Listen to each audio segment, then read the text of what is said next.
As soon as the man steps into the bar, something sudden happens in the very next second. The unexpected moment terrifies everyone inside. The street outside instantly falls into chaos. People in the bar, faces filled with fear, cautiously move forward to check. In the blink of an eye, all the pedestrians outside seem to vanish without a trace. No one can tell who fired the shot. There is no sign of the shooter anywhere. The bartender, David, tries to call the police on his phone, but strangely, there is no signal at all. Just then, the man on the ground suddenly twitches, ignoring everyone's warnings. A kind-hearted cleaner forcefully pushes open the glass door to help him.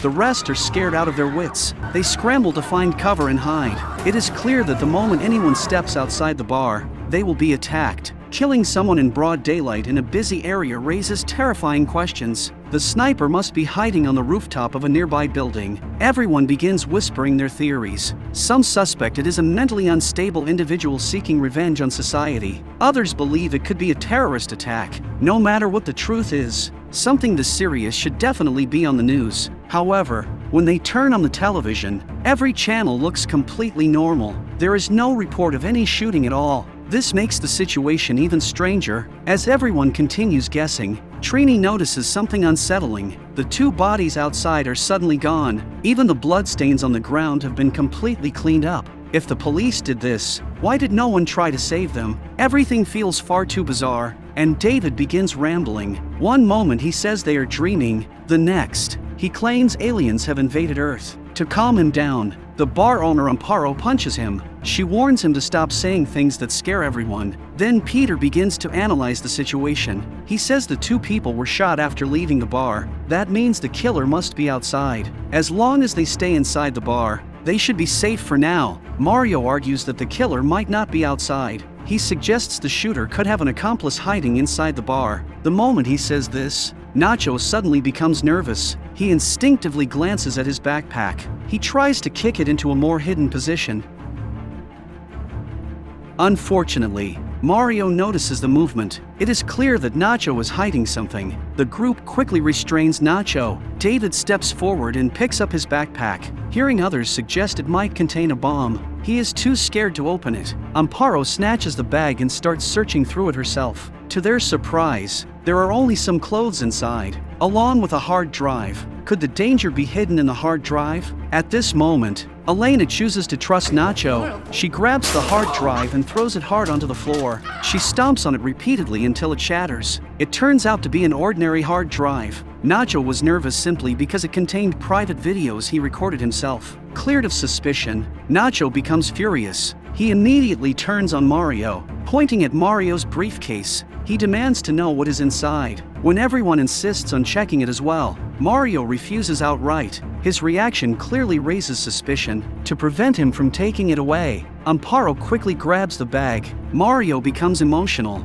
and when David steps in, he gets punched hard. As the situation threatens to spiral out of control, Peter is forced to pull out a gun. Unexpectedly, the homeless man James suddenly makes his move. He rushes over and snatches the briefcase in an instant. He keeps making fake threatening motions, clearly enjoying their fear. To everyone's shock, the bag contains nothing but women's underwear. It turns out Mario has a personal habit he does not want exposed. The entire scare turns out to be a false alarm. Just then, a noise suddenly comes from the restroom. It sounds like someone is inside, but the door is locked. David tries to break the door open, but fails. Finally, Peter fires several shots at the lock and kicks the door open. Inside, a man is slumped over the toilet, looking extremely unwell. A used syringe lies on the floor beside him. Everyone assumes he is a drug user and turns away without much thought. However, Elena notices something strange. The syringe on the ground is clearly not for drug use, and blood is flowing from the man's ears. Frightened by the sight, Elena backs away. At the same time,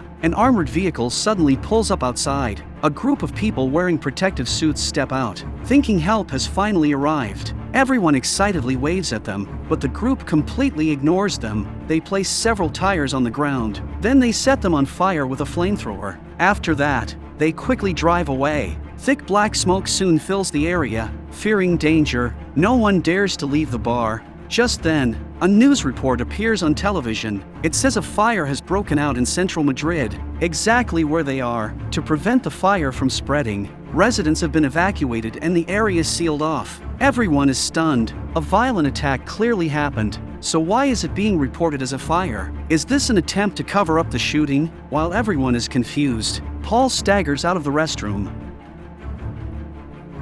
The group turns around in horror. Paul looks completely wrong, like someone barely alive. His appearance is so disturbing that no one dares to look closely. Suddenly, his phone drops to the floor. In the next second, he collapses. He says, "Don't touch me," and then stops breathing. They pick up Paul's phone and discover he is a Spanish soldier. His photo gallery contains pictures taken in Africa. Everyone in the photos is wearing protective suits, like medical response teams. Seeing Paul's condition, they immediately realize the truth. He must have been infected with some kind of virus. It turns out Paul discovered he was infected after returning to Spain. Terrified of dying, he chose to run. Eventually, he fled into this bar. To prevent the virus from spreading and causing a greater disaster, the military shot anyone who left the bar. They also blocked all signals in the area. Then they deliberately created a fire to seal off the scene. All of this was done to cover up the virus outbreak and the killing of civilians. Realizing this, everyone becomes even more terrified, because it means their situation is extremely dangerous.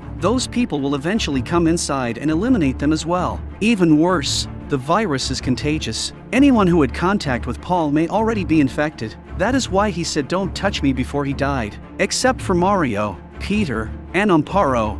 The other 5 people all touched Paul's body or his phone. Concerned for his own safety, Peter immediately pulls out his gun. He forces the 5 people into the basement for isolation. He also orders them to bring Paul's body with them. When Nacho argues back, Peter threatens him with the gun. Left with no choice, they comply. They carry the body into the basement and seal the entrance. Unable to endure being trapped in a closed space with a corpse, Trini becomes emotionally overwhelmed. She pounds desperately on the basement door, begging to be let out. No one responds. Instead, she accidentally knocks over a crate of alcohol. This accident unexpectedly reveals a way out. They discover a drain that leads directly into the sewer. James quickly removes the cover and throws a bottle down. The water below is not very deep, but the opening is extremely narrow, making it difficult to squeeze through. James removes his jacket and pants. He grabs a bucket of peanut oil and pours it over his head. He coats his entire body, hoping it will help him slide through.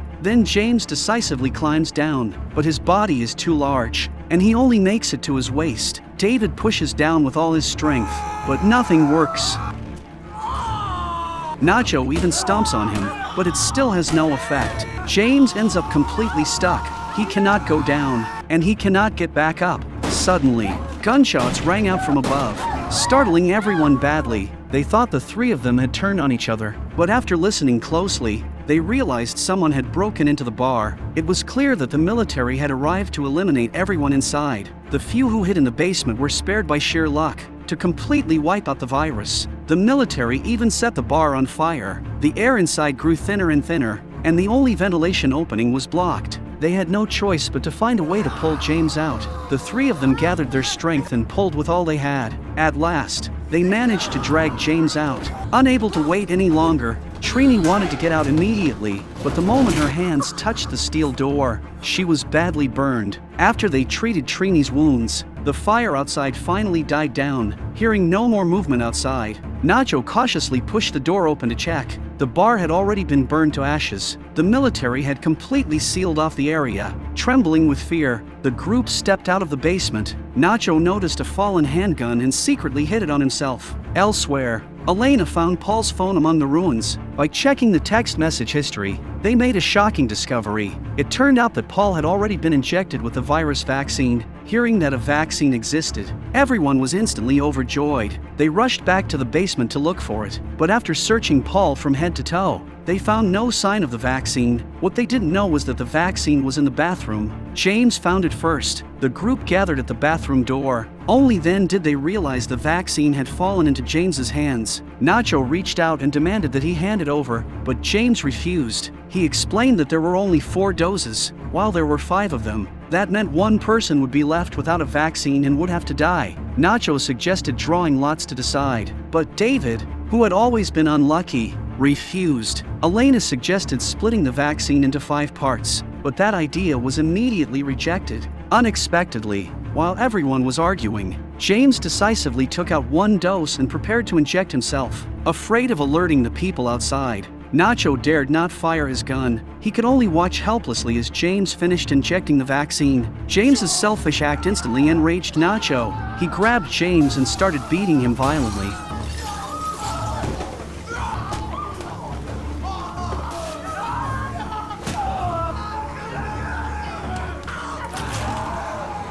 Nacho was no match for James. James even snatched the handgun away from him. With a weapon in hand, James immediately took control of the situation. When David tried to take advantage of the chaos to grab the vaccine, James beat him as well. The remaining vaccine fell back into the basement. While James was distracted, Trini quietly climbed down to look for it, but the moment she picked it up, her hand slipped and it fell into the sewer. With no way to retrieve the vaccine, everyone gradually calmed down. Meanwhile, James, now vaccinated, remained completely unbothered and watched from the side with his gun. Now they needed someone small enough to climb down and retrieve the vaccine. That person was naturally Elena. She had no way to refuse. After covering herself in peanut oil, Elena squeezed her way down. Even with her small frame, it was still extremely difficult to get through. The friction against the opening made Elena scream in agony.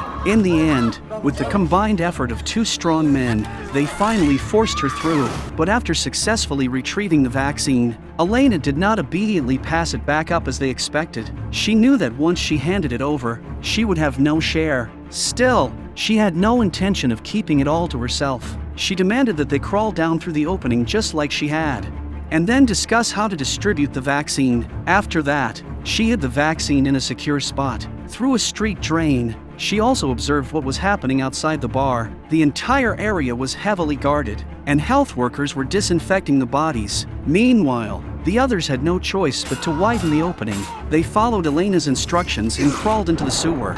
3 people passed through smoothly, but when it was Trini's turn, she got stuck due to her large build. David grabbed her legs and pulled with all his strength, finally dragging her down.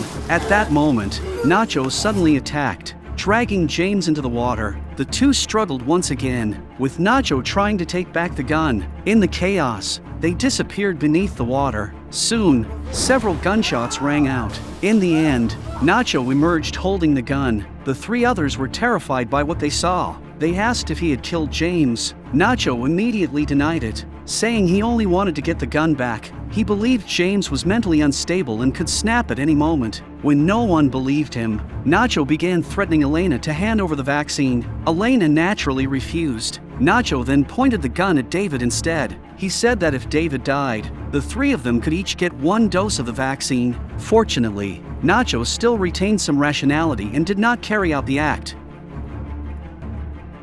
The group then continued moving forward through the sewer. Along the way, Trini suddenly pushed David into the water while no one was paying attention. She pretended to cry for help while pressing David's head down with all her strength. She wanted to drown him so the remaining people could split the vaccine. To understand what was happening, Nacho decisively pulled the trigger. Using the muzzle flash, he spotted Trini's movements. He immediately shoved her away and rushed to pull David out of the water. The 3 of them dragged her to a brightly lit area. David couldn't understand why he was always the one getting hurt. Trini claimed David's death would be considered an accident, and that everyone could then share the vaccine together. Hearing this, David instantly lost his composure. As a bartender, he worked hard and treated people kindly. He had never done anything bad. In contrast, Trini was a failure. She had no family, no job, spent her days gambling and borrowing money. Compared to him, she was the one who deserved to die. Those words left Trini speechless.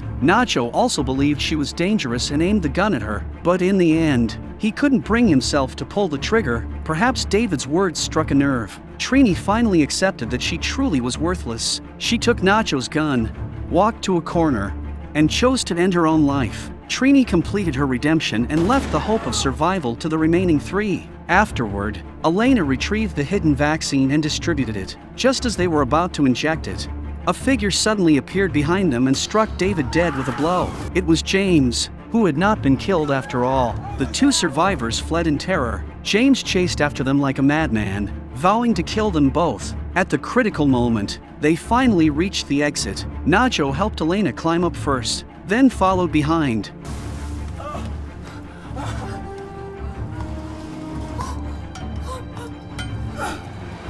But Elena accidentally snapped the rusted ladder. The vaccine in her mouth fell down below. No matter what they did, the manhole cover above wouldn't open. Pedestrians on the street noticed nothing unusual. Soon, James climbed up and grabbed Nacho's legs tightly. Knowing he could no longer escape, Nacho handed the last vaccine to Elena. Then James dragged him back down. The two perished together. Only Elena remained, devastated by grief. She never could have imagined such a tragic ending. After injecting the vaccine into herself, Elena used all her strength to push open the manhole cover. She finally crawled out. Passers-by looked at her with curiosity. No one understood what she had been through, and no one dared to ask. A woman stepped forward and placed her coat over Elena's shoulders. Just 1 block away, people were living completely different lives. Here, the streets were crowded, as if nothing had happened at all. And that is where the story ends. Whether the vaccine truly worked, and what kind of future awaited Elena,